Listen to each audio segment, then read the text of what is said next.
Hey guys, what is going on? This is Wrestlelamia, back with another episode. With the Royal Rumble just over a week away, what excitement should fans expect on tonight's Smackdown?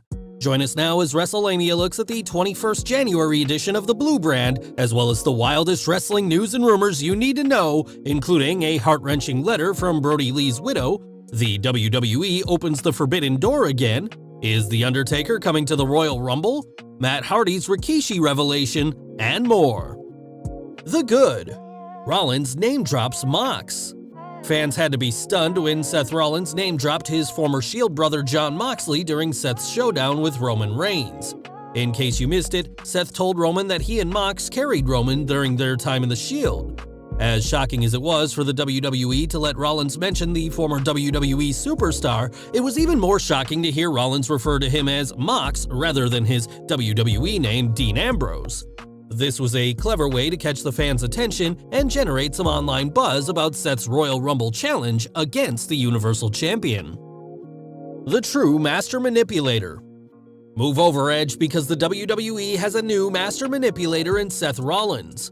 Rollins has been playing Roman Reigns like a fiddle ever since he first challenged the Tribal Chief for the Universal Championship, targeting Reigns' vulnerable ego and taunting him about how his career holds up to that of Seth freaking Rollins. Rollins targeted Roman's over-reliance on the Usos, likening to them carrying the champion just like Seth and Jon Moxley carried Reigns in the Shield. Seth's volley of verbal vitriol was just the setup for Rollins' Grandmaster play when he talked the Usos into meeting himself and a partner of his choosing in tag action, with the stipulation the Usos be banned from ringside at the Royal Rumble should they lose the match. The Usos played into Seth's hands, agreeing to the match without Roman's approval, and even Roman's added stipulation that Rollins would lose his Royal Rumble title shot if he lost tonight didn't faze him.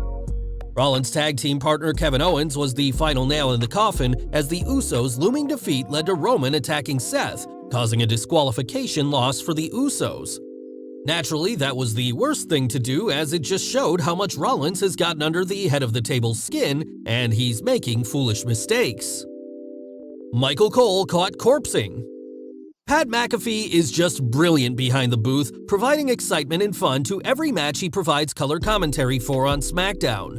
McAfee was so good that not even the normally reserved Michael Cole could resist McAfee's humor, with Pat causing Cole to corpse, a rare instance of the longtime play-by-play man breaking character. SmackDown is definitely the WWE's best show right now, with a strong in-ring product, as well as a, dare we say, great announce team. Using a celebrity the right way. WWE's use of celebrities to promote WWE events is well known, as is the company's mixed track record in using them effectively. Far too often, celebrities show up to promote a movie or music album, providing nothing of substance in return. Not so with Jackass Forever star Johnny Knoxville, whose appearance in the upcoming Men's Royal Rumble hasn't won over some fans. While it remains to be seen how Knoxville will do in the Rumble, the WWE is doing a good job using him in Sami Zayn's storyline of trying to outdo Knoxville in the stupid stunt department. Tonight's segment, where Knoxville showed up to expose Zayn trying to perform a stunt without putting himself at any risk, was a good step for what could be a program that extends past the Rumble and goes into WrestleMania. A Viking victory. Did the Viking Raiders just wrestle on SmackDown? Yes, not only did Eric and Ivar make what seems to be like a rare appearance on SmackDown, but they scored a win over Los Lotharios. Both teams are fun to watch in the ring and should be doing more, but as fans have seen far too many times, the WWE's booking of its Blue Brand Tag Team division is hot and cold unless you're the Usos. Regardless, it was good to see the Viking Raiders earn a win since they recently won the chance to wrestle the Usos for the SmackDown Tag Team Championship, and frankly, it would have made them look even weaker than they've been booked since their return if they lost to Los Lotharios. While fans may have little faith that the Vikings will win the tag titles, WWE should at least create the illusion that they're a strong team and have them earn some wins prior to their title shot. The bad. Naomi Screwjob. Tonight's screwjob finish for the Naomi vs. Charlotte match was more of the same stupidity fans have had to sit through during what seems like the last year, as Sonya Deville continues to abuse her authority to torment Naomi. Although WWE hasn't done the evil authority figure in several years, it's been done to death and is still a bad cliche. Watching tonight's match, it's clear that the WWE has no idea how to book its Women's World title or how to book a Naomi vs. Sonya feud. The WWE continues to spin its wheels with its female talent, despite the WWE bringing in more female viewers than other promotions. The WWE should build better storylines and develop more stars to capitalize on this demographic. Instead, they throw out meaningless matches and aimless angles, squandering a strong roster of women. A weak DQ finish to the main event. Tonight's main event between the Usos and the team of Seth Rollins and Kevin Owens was fantastic, with the Usos showing why they're the best tag team in the WWE and the Rollins-Owens tandem showing an undeniable chemistry. Regrettably, the WWE went with a weak disqualification finish that ruined what could have been one of the WWE's best tag matches on Smackdown in quite some time.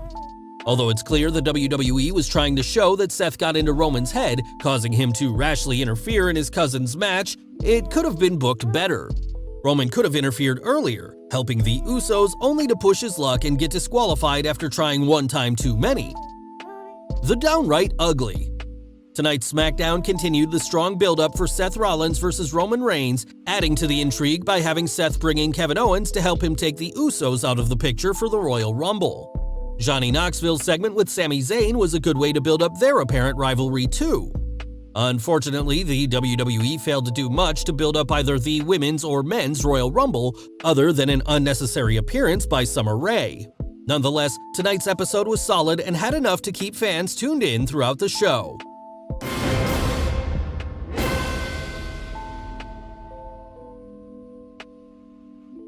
News: Amanda Huber's heartfelt letter. Topping today's news is a touching letter that Amanda Huber has released concerning the last days of her husband, Mr. Brody Lee. Amanda reached out to two of her husband's friends when it became clear that Brody had little time left to live, and she wanted two people to comfort her son about the pending loss of his father. Amanda contacted Big E and Cody Rhodes, her son Brody's two favorite wrestlers, and asked them if they would join her when she explained to her son that his dad was going to die. Amanda said she reached out to both wrestlers for the favor of a lifetime, and both men wasted no time showing up, with both driving to see Brody. Amanda couldn't thank them enough for what they did, as they helped ease the pain her son was experiencing. Amanda Huber's story is a reminder of just how close wrestlers can be to each other, and that Cody Rhodes and Big E are quality human beings. Undertaker at Royal Rumble 2022. Big news for fans of The Undertaker, as it appears the Phenom will be at the 2022 Royal Rumble. PW Insider is reporting that it has confirmed The Undertaker is slated to be in attendance at the 2022 Royal Rumble in St. Louis next week. While obviously anything is possible, it's most likely he is attending the pay-per-view, as his wife Michelle McCool will be competing in the Women's Rumble match, and not that he himself will be performing. It goes without saying that the odds of Taker competing are about the same as Cody Rhodes or Jon Moxley appearing at the Rumble. However, PW Insider's Mike Johnson speculated on another reason for his appearance. It's also possible The Undertaker is being brought in to film material for the WWE Network/Peacock, as the company will be filming content that weekend. Do you think The Undertaker will make an on-air appearance at the Royal Rumble? And if so, what will he do? Be sure to let us know in the comments below. Seth Rollins name drops Mox. As mentioned in our analysis of the 21st January SmackDown, Seth Rollins name dropped Jon Moxley during a promo against Roman Reigns, leading to fans mulling over just what this means. Is Moxley going to break down wrestling's forbidden door and make an appearance at the Rumble, possibly even competing in the event? The easy answer is no, short of Mr. McMahon losing his marbles, but there's definitely more to the story. Wrestlelamia thinks that Vince McMahon is simply taking advantage of the buzz created by bringing in Impact Wrestling's Mickie James at the Women's Rumble to create more buzz about the possibility of AEW stars showing up. While Wrestlelamia believes WWE will bring in some wrestlers from other promotions as Royal Rumble wildcards, see our upcoming video on Wrestlemania's picks for Rumble wildcards, there's no reason to believe AEW will send anyone over to Titanland. Nevertheless, the WWE has something to gain by creating a buzz that they will. The WWE doesn't have to do anything to suggest this, other than subtle comments like Seth mentioning Jon Moxley's name, or the WWE finally including Mox, aka Dean Ambrose, in videos featuring The Shield. It's a brilliant move by WWE, as they're not mentioning AEW by name, but still creating the illusion that AEW might show up. You can be certain that some AEW fans will tune into the Rumble just to see if Cody or Moxley show up. Matt Hardy describes taking a Stinkface.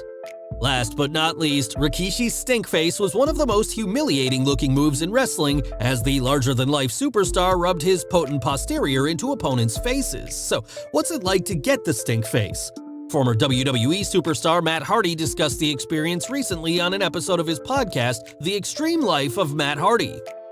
Many times, I'll be honest. The very first time I took a Stinkface, I was like, oh my god, what is this going to be like? It smelled like baby powder. Rikishi, if you were a guy he liked, he would make sure to be super clean for you. It was like baby powder. It was actually very easy and not rough at all. It was delightful, even. While the experience was delightful for Matt, he suggested that might not have been the same for other wrestlers. He may have, I'm not sure. He ran with that crew. He was one of Taker's guys too. So I'm sure if it was someone that had a little heat or someone he didn't like as much, I'm sure it would have a different scent to it, without a doubt. Just another example of the precarious positions wrestlers find themselves in, since they are often at the mercy of their opponent. Well guys, there you have it, Wrestlemania's look at the 21st January edition of Smackdown, including the good, the bad, and the ugly, as well as the wildest news stories and rumors you need to know in wrestling.